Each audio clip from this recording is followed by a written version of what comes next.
Selamat malam, perkenalkan nama saya Kristo Baji Sutagalung dengan NIM 23111021133. Hari ini aku mempresentasikan tugas manajemen proyek TIK. Apa itu manajemen proyek TIK? Manajemen proyek TIK adalah proses perencanaan, koordinasi, dan mendelegasikan tanggung jawab untuk menyelesaikan tugas sesuai dengan permintaan pemangku kepentingan dan kebutuhan pasar.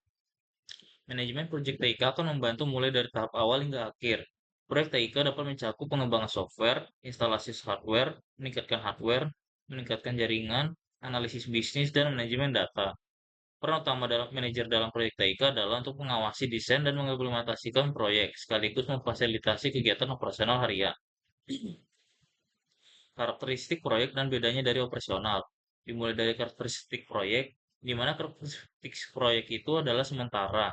Terus produk atau jasanya itu dihasilkannya unik, membutuhkan sumber daya dari berbagai macam area, terkadang bahkan bisa lintas departemen dalam organisasi, penuh ketidakpastian, melibatkan tugas-tugas yang tidak rutin, memerlukan perencanaan, mempunyai objektif atau produk tertentu yang harus dicapai, dan yang terakhir adalah sumber daya yang dilibatkan dalam proyek tersebut terbatas.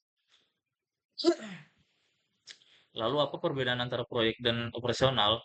Proyek itu dinamis dan rutin, sedangkan operasional itu berulang-ulang dan tidak rutin.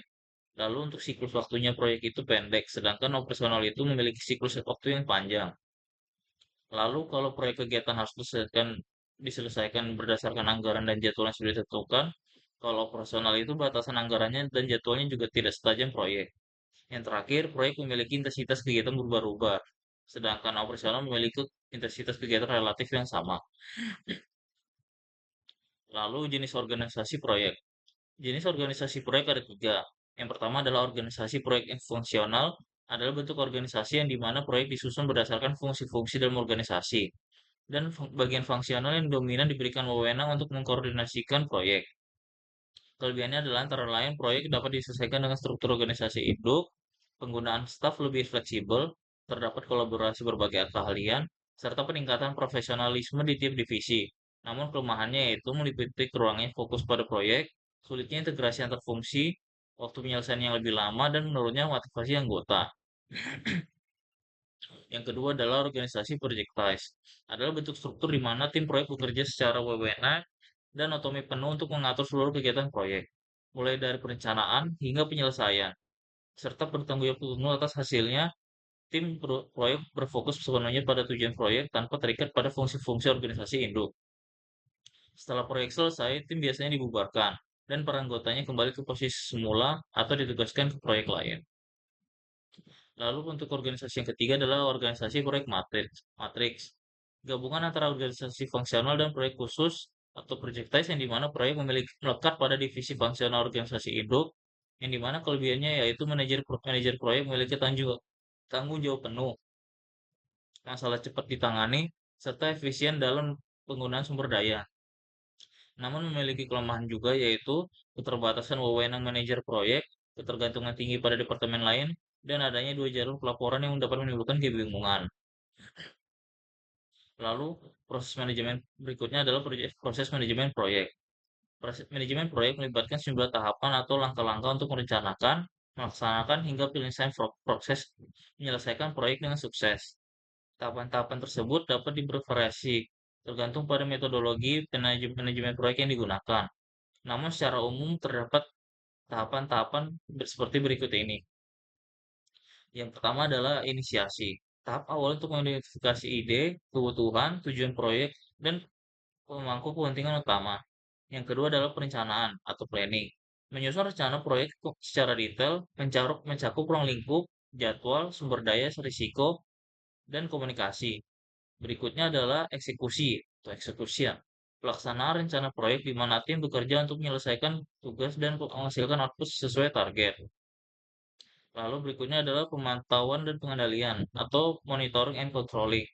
Memantau kemajuan proyek, mengelola perubahan, dan memastikan proyek tetap sesuai rencana. Lalu berikutnya adalah yang terakhir penutupan atau closing. Menyelesaikan seluruh kegiatan, menyerahkan hasil proyek, mengevaluasi kinerja, dan terakhir mendokumentasikan pembelajaran untuk proyek berikutnya. Lalu ada sertifikasi-sertifikasi yang bisa diambil dalam manajemen proyek. Yang pertama adalah PMP. Project Manajemen Profesional.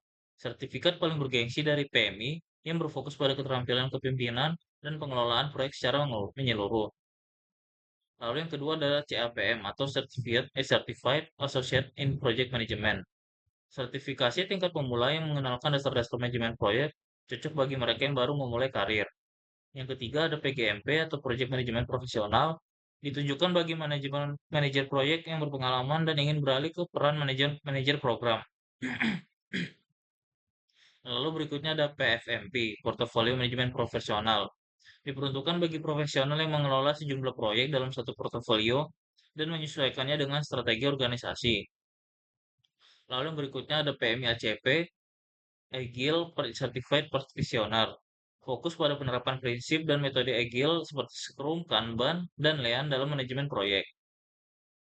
Lalu tools-tools apa saja sih yang bisa digunakan dalam manajemen proyek?